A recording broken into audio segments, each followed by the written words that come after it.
Bienvenue dans Je suis potentiel, ton podcast de développement personnel. Aujourd'hui, on se retrouve pour explorer un paradoxe fascinant. Pourquoi choisir la difficulté au quotidien pour être le plus grand acte de facilité que tu puisses offrir à ta vie? En clair, on va redéfinir ce que c'est la facilité et la difficulté pour essayer de trouver, toi, quelle est la façon d'agir pour que tu aies la vie la plus alignée à la personne que tu veux devenir. Pour les petits nouveaux qui débarquent sur Je suis potentiel, je me présente, je m'appelle Morgane, je suis coach de vie spécialisée en potentiel. Et toutes les semaines, on se retrouve sur ce podcast pour prendre confiance et conscience en son plein potentiel pour avoir la vie épanouissante qu'on mérite tous. Déjà, définissons les termes. La facilité, qu'est-ce qu'on entend par ça? En général, la facilité, c'est le fait de jouer petit, ne pas sortir de sa zone de confort, procrastiner, éviter les efforts, éviter la difficulté. Et c'est directement lié avec la recherche de confort immédiat. Par exemple, c'est facile de courir tous les jours 2 km sans jamais se pousser à atteindre les 5 km. Où c'est facile de stagner, de garder le même job de salarié sécuritaire, ou encore en tant qu'entrepreneur de garder ce même business model, cette même façon de faire qui t'empêche de passer au-dessus de ce plafond de verre et donc d'atteindre tes objectifs. Qu'est-ce qu'on entend par difficulté? C'est le dépassement de soi, les sorties de zone de confort, c'est se pousser à être ou à faire. Par exemple, ça va être de se pousser à aller 3 fois par semaine à la salle de sport. Ou encore ouvrir à l'autre son cœur en toute vulnérabilité. Ou bien faire des stories en face cam pour parler de ton offre.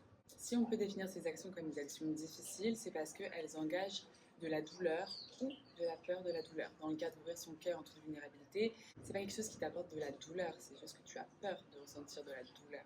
Dans le fait de faire des stories face cam, par exemple, c'est pas le fait de faire des stories face cam qui est difficile, c'est le fait de se confronter au regard des autres et de potentiellement ouvrir la porte à la douleur si jamais t'es critiqué.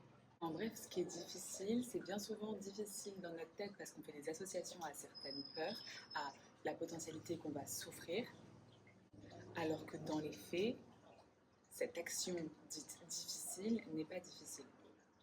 Maintenant, j'aimerais qu'on aborde le sujet de la perception qui est ultra important dans ce truc de difficile versus facile.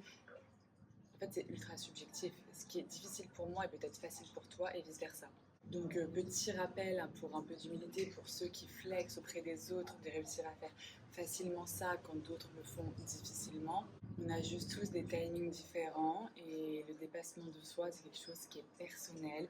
On va à notre rythme en fonction de ce qui nous attire, en fonction de nos objectifs, en fonction de qui on veut devenir et en fonction de nos valeurs, on y viendra plus tard.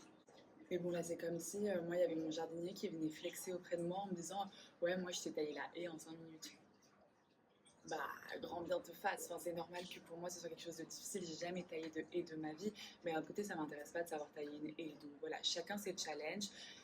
Petit rappel de ne pas se comparer. Il n'y a pas de quoi faire le fou si quelque chose est facile pour toi et difficile pour quelqu'un d'autre. C'est juste que toi, tu as sûrement porté plus d'intérêt au fait de te challenger et de rendre cette chose difficile facile.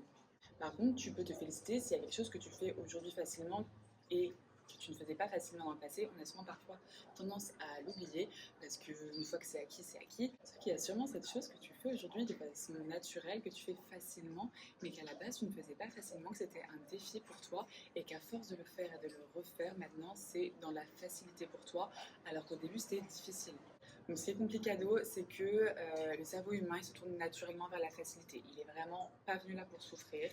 Et ça, le marketing l'a très bien compris. Donc on vit dans une société de consommation qui prône la facilité, qui pousse à la facilité. Donc voilà, tu as accès maintenant aux salles de cinéma depuis ton lit avec Netflix, tu as accès au shopping depuis ton canapé avec Amazon, tu as accès au restaurant pareil depuis la maison avec Uber Eats. Et en fait, c'est ces grosses entreprises qui nous proposent des produits consommables facilement et rapidement dans notre quotidien qui nous font nous habituer à la facilité, à la rapidité, alors que les changements qui sont les plus transformateurs pour ta vie, eh ben, c'est pas des choses rapides et faciles. Mais bon, depuis toujours, pour la survie de l'espèce humaine, notre cerveau est câblé pour qu'on évite les zones de danger ou l'inconnu.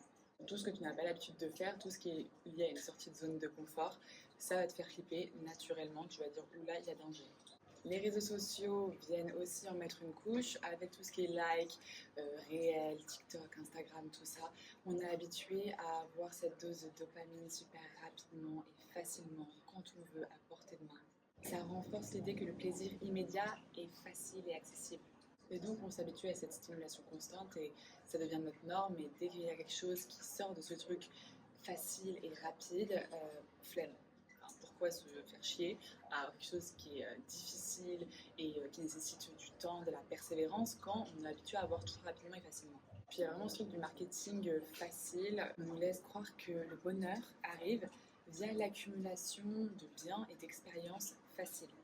Alors que quand tu lis quelques livres sur le sujet, que tu te penches sur les recherches liées au bonheur, tu comprends vite que le bonheur vient des accomplissements et des efforts faits sur le long terme. Sans transformer ce podcast en cours de philo, les désirs, une fois qu'ils sont assouvis, il y a cette quête d'un autre désir. Donc si ça arrive facilement, en fait, oui, tu jouis de ce que tu as acquis rapidement, mais après tu as un autre désir et ainsi de suite et ainsi de suite. Alors que si c'est un processus qui est lent, fastidieux, pour lequel tu te donnes au quotidien et que tu en récoltes les fruits progressivement, du coup la quête du plaisir va être plus longue, mais le profit lié à ce plaisir va être également plus long. Ça dépend dans quel domaine de vie, on n'a pas besoin non plus de cultiver la difficulté dans tous les domaines de vie.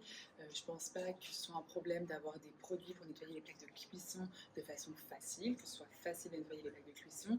On n'est pas dans une énergie de no pain, no gain dans le ménage. Enfin, moi personnellement, je n'y verrais pas d'intérêt. Peut-être qu'il y a certains fans de ménage qui ont envie de se dépasser et de, je sais pas, travailler leurs bras sur les plaques de cuisson. Mais bon, c'est pour ça que c'est ultra personnel aussi. Qu'est-ce qui fait sens pour toi en termes de dépassement de toi? Mais globalement, le piège de la facilité, c'est que on va beaucoup moins aller vers la sortie de zone de confort et éviter de se dépasser et d'aller vers nos rêves, nos ambitions et rester à stagner dans une zone de confort, une zone de connu. Le truc, c'est que si tu veux te développer personnellement et professionnellement, pour avoir des changements notables dans ton quotidien, tu vas devoir amorcer le changement. Pour pouvoir créer le changement dans ton avenir, il va falloir amorcer le changement dans ton quotidien. Donc c'est en changeant tes habitudes aujourd'hui qui, mises bout à bout, à force d'action et de répétition, vont donner de gros changements dans ta vie. En gros, quand tu vas 3 fois à la salle de sport parce que c'est la nouvelle année et que tu es motivé, ou bien quand ce livre que tu as entendu qui a été game changer, qui allait changer ta vie, tu lis 5 pages de ce livre, ou encore quand tu commences ce compte Instagram pour parler de ta passion et que tu postes 4 stories et qu'après tu disparais pendant 6 mois, c'est typiquement lié au manque de discipline et le fait d'être habitué au plaisir rapide. Tu vas te dire comment ça, moi je me suis donné, j'ai fait 4 stories de malade et j'ai même pas eu un like. Tu es dans l'attente du résultat, ça aussi c'est une grosse problématique, c'est de faire les choses simplement pour le résultat. Quand tu es détaché du résultat, quand tu fais les choses avant tout pour toi et pour le processus dont je te parlais tout à l'heure, donc ce plaisir que tu trouves dans le processus, alors là tu n'es plus en train de guetter s'il y a l'approbation des autres, est-ce qu'après 3 séances de sport c'est bon, on voit ton bibi, tu n'es plus en train de chercher les résultats immédiats, tu es dans une compréhension d'un processus qui va au-delà de tout ça, qui est une transformation aussi bien physique et mentale, parce que oui, bien sûr, c'est ton corps qui va actionner, qui va passer à l'action, mais c'est ton mental qui va driver tout ça. Et ton mental, pour qu'il puisse passer à l'action de façon régulière et donc être dans cette difficulté de la consistance, de la discipline, il faut un mindset qui soit bien carré, que tu saches pourquoi tu le fais, que ça ait du sens pour toi et comme je le sais, qu'il soit en accord avec tes valeurs. Ce que je veux te dire, c'est que si tu choisis la facilité dans certains domaines de ta vie, c'est totalement ok, c'est sûrement que c'est pas des domaines de vie où tu as envie de te dépasser. Mais par contre, si donc toujours en accord avec tes valeurs, que c'est important que tu aies bien en tête. Par exemple, moi, une de mes valeurs premières, c'est la liberté. Si tu ne fais rien pour nourrir cette valeur, si tu restes dans ta zone de confort concernant ta valeur première, par exemple, tu risques pas d'être fier de toi, tu risques pas d'être épanoui. Donc encore une fois, dans mon cas, liberté trop important pour que je me sente bien avec moi-même, j'ai besoin d'incarner la liberté. Ok, bam, je me suis foutue en voyage solo à l'autre bout du monde. Bam, je me suis lancée dans l'entrepreneuriat pour vivre de mon dream job. Du coup, j'ai ce sentiment de liberté que j'ai construit sur long terme. C'est un long processus et c'est quelque chose que je choisis au quotidien. Au quotidien, je choisis d'incarner ma valeur de liberté à travers des sorties de zone de confort, à travers un dépassement de mes capacités, pouvoir aller encore plus loin et me sentir encore plus illimitée. Parce que me sentir illimitée, c'est me sentir libre d'être et de faire ce que je veux. Donc, du coup, que ce soit notre cerveau à la base de la façon dont il est fait, ou alors la société dans laquelle on vit, la discipline est trop souvent vue comme quelque chose de difficile, de contraignant et de négatif, qui apporte un sentiment négatif. Quand alors la réalité de la discipline, c'est que c'est un acte d'amour propre. Genre prendre soin de ton corps, faire du sport, bien manger, c'est de l'amour-propre, mais ça nécessite des actions au quotidien, ça nécessite d'aller acheter, quand tu fais les courses, des produits qui sont sains, de te complémenter avec des bons compléments alimentaires, d'aller à la salle de sport régulièrement, peut-être de te faire suivre par un coach. Mais la bonne nouvelle, c'est que même si là, aujourd'hui, je t'incite clairement à développer la discipline et tendre un peu plus vers la difficulté dans ta vie pour pouvoir développer une version de toi beaucoup plus accomplie et fière d'elle-même, sache qu'il y a beaucoup plus de facilité dans la difficulté que ce que tu ne peux le penser. Par exemple, la morning routine, ce que tu as à faire le matin en te levant. Ça peut être quand même assez difficile d'être dans cette discipline, cette constance de je me lève, je fais un petit déjeuner sain, je vais à la salle de sport, voilà, donc je nourris mon corps avec un petit déjeuner sain, j'active mon corps, mon énergie en faisant du sport, puis je nourris mon esprit avec de la lecture. Ça peut être vu comme quelque chose de difficile d'avoir du coup cette discipline. Sauf que qu'est-ce qui est le plus difficile entre voilà, faire ses actions au début et galérer un peu à en faire des habitudes. Et chaque matin se poser la question, je fais quoi? Je vais scroller sur mon tel, est-ce que je me motive à faire 3 pompes? Est-ce que je commande un petit déj? Est-ce que je déjeune pas? Toutes ces questions qui vont te trotter dans la tête, qui vont te prendre de l'énergie dès le matin parce que tu devras prendre un max de décisions parce que tu n'auras pas des bonnes habitudes qui sont ancrées. Et là, on ne parle même pas de la difficulté que c'est, à quel point c'est difficile d'être dans l'auto-jugement, de se culpabiliser en mode ah, je suis en train de manger de la merde dès le matin, je bouffe que du sucre. Enfin, tu vois, ce que je veux dire, c'est que même si ça peut sonner difficile au début d'avoir une morning routine, bah, en fait, c'est bien plus libérateur et bien plus facile que ce qu'on peut croire. Mais ça, encore une fois, tu peux le voir que si tu pratiques sur long terme. Et cette histoire de facilité versus difficulté, c'est très très en lien avec l'effet cumulé et avec le concept de sortie de zone de confort dont je t'ai déjà parlé dans un précédent podcast. Je t'invite vraiment à aller l'écouter si ce n'est pas déjà fait. Et si c'est déjà fait, je t'invite à aller le réécouter parce que ça fait jamais de mal. Le titre, c'est Transforme ta zone d'inconfort en zone de confort. Les petites décisions difficiles s'additionnent pour créer à long terme une vie facile. Et garde en tête cette théorie du confort différé, dans le fait est que si par exemple peut-être que tu claquais les doigts et que tu avais la chevelure brillante, longue, pleine de volume dont tu rêves, et bien peut-être que tu apprécierais moins ce résultat-là que si pendant 6 mois tu as une routine capillaire, voilà, que tu mets tes huiles, tu prends tes compléments alimentaires, tu manges bien, tu fais ci, tu fais ça, que tu vois semaine après semaine, ton cheveu qui est en meilleure santé, plus brillant, plus volumineux, etc. Je ne suis pas du tout coiffeuse, donc je ne sais pas trop ce que je raconte, mais tu as capté le projet. En fait, est-ce que c'est pas mieux de voir ton évolution progressivement et de suivre cette ascension doucement mais sûrement qui va te garder motivé, fier de toi, dans le passage à l'action au quotidien, plutôt que de claquer des doigts et de l'avoir comme ça. Et j'entends que pour les plus flemmards d'entre nous, ça puisse sonner comme putain une flemme d'aller vers la difficulté. Mais au bout d'un moment, si tu veux obtenir certains changements durables dans ta vie, il faut que tu sois en mesure de créer le changement de façon durable. C'est comme ceux qui font un régime pendant 6 mois tous les 5 ans. Donc pendant 6 mois, ils vont s'arracher sur une diète de ouf, ils vont perdre, je sais pas, leurs 10 kilos en trop. Et puis après, ils vont être là, youpi, j'ai perdu mes 10 kilos en trop, je peux recommencer à mal manger. Et puis progressivement, au cours des prochaines années, ils vont reprendre tout le poids perdu, voire reprendre encore plus. Et après, ils vont se dire, oh mince, il faut encore que je fasse un régime. Et c'est ce qu'on appelle en fait ce fameux yo-yo. Alors que si dans la durée, peut-être de façon moins violente, juste un petit peu tous les jours, tu te rééquilibres, tu fais 1000 pas de plus, tu marches 1000 pas de plus, tu manges un légume de plus, une sucrerie de moins. Genre ça, mis bout à bout au quotidien, c'est ce qui fait que peut-être sur 2 ans, tu vas perdre ces 10 kilos, mais de façon durable parce que tu auras inscrit des changements durables, des habitudes, une nouvelle façon de vivre, un nouveau lifestyle en fait.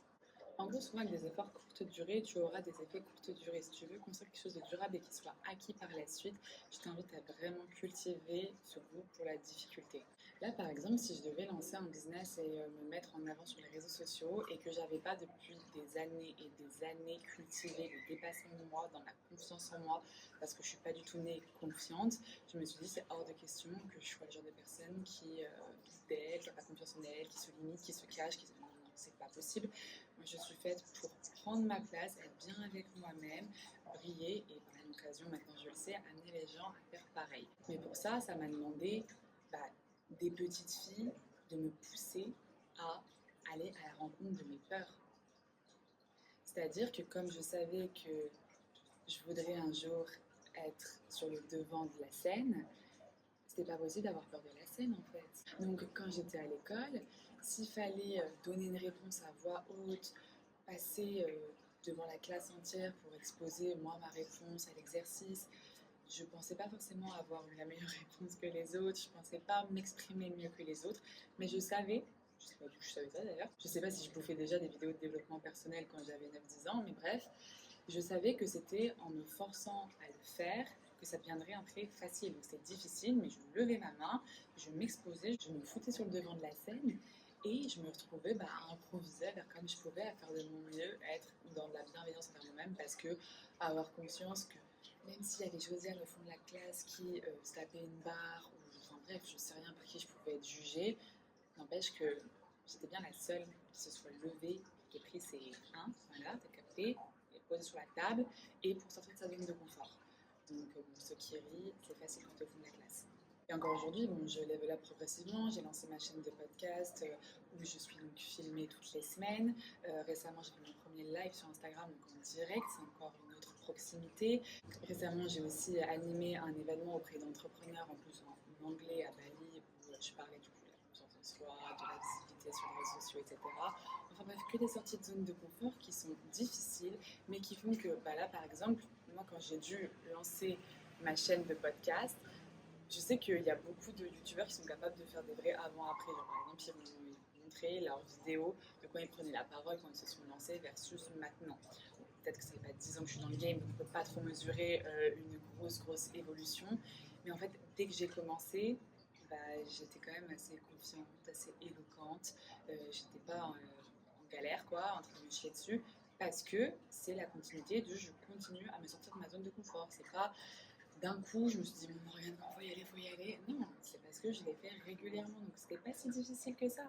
Oui, j'ai un petit peu procrastiné, oui, j'ai un peu overthinké, oui, ça s'est pas fait non plus en un claquement de doigts, le fait que je lance mon podcast. Mais je pense que ça a été vraiment bien plus facile pour moi de lancer mon podcast que certaines personnes qui n'ont pas l'habitude d'être dans le dépassement de soi. Comme le jour où je ferai une conférence, où je parlerai devant un plus large public, alors oui, je vais me jeter dessus, ce sera encore une fois une sortie de zone de confort, mais ce sera beaucoup plus facile que si je partais de zéro. Donc garde en tête que chaque fois que tu vas à la rencontre de tes peurs, que tu oses dépasser tes limites, en fait, tu t'offres cet apaisement, ce confort d'être plus fort, en fait, de pouvoir faire plus ce que tu veux. Là, je pense à l'une de mes coachées, Charlène, si tu passes par là, voilà toi. En gros, je l'ai coachée à l'époque où elle était encore en CDI, stage à Paris, dans voilà, le moule un peu classique. Alors en vrai, elle rêvait de faire un tour du monde. Est-ce que tu crois que ça a été facile pour elle de laisser son mec à Paris, de tout plaquer, de mettre de côté sa peur à propos du fait qu'elle allait devoir se gérer toute seule en cas de problématique, qu'elle n'aurait pas de soutien émotionnel, pas de soutien financier, bref, que ce serait elle face à elle-même? Non, ça n'a pas été facile, mais elle l'a fait parce que du coup aussi elle avait le bon conditionnement de mindset, notamment grâce à nos séances de coaching. Elle est sortie de sa zone de confort et aujourd'hui, 1 an après les séances de coaching, elle est toujours en train de faire son tour du monde et maintenant elle a les cojones de lancer son activité entrepreneuriale, de créer un job qui la fait vibrer, un job sur mesure par rapport à sa passion et ses compétences.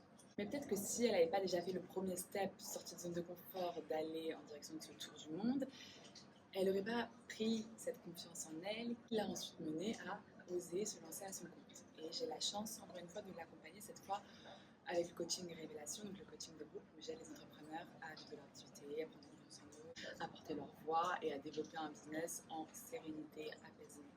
Donc tout ce que tu fais aujourd'hui de difficile te sert à faire par la suite des choses encore plus facilement que si tu n'avais pas fait ces choses difficiles en amont. So be careful, la facilité immédiate est souvent un piège.